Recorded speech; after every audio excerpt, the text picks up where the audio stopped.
Hello folks, Midwest F-150 here. In the last couple of weeks, I have been chatting with Valvoline support on the questions viewers have asked. I put a lot of the questions and answers on my channel's post section, but I wanted to make a video just to compile all of that together for you guys. In this video, I'll share 3 of the questions and answers regarding Valvoline Restore and Protect.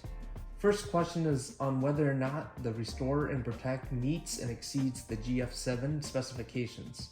Here's what they said. Midwest, thank you for contacting Valvoline product support.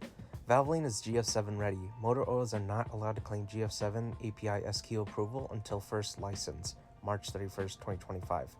Valvoline expects to quickly bring to market GF-7 qualified products to meet new vehicle needs and will communicate conversion timelines closer to the first license dates. Please visit this link and you may view our recently launched video and blog posts regarding GF-7 standards.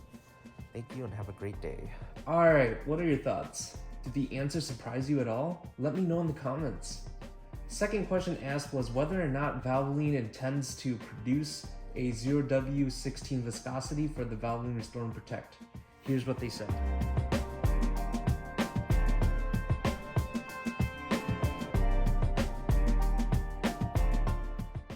Okay, third and final question is if they will produce a 10W40 viscosity.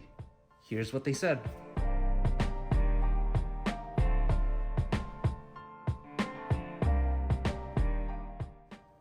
Alright folks, let me know if you're surprised at all by these answers.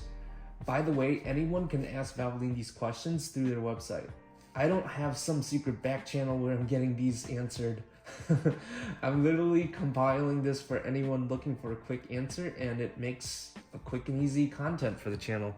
If you enjoyed this video, please like and subscribe. If you're watching one of my videos for the first time, consider checking out my other videos on my channel. You'll find videos of me opening up oil filters, videos about how I'm getting my truck to 500,000 miles, product reviews, among other things. Please check it out.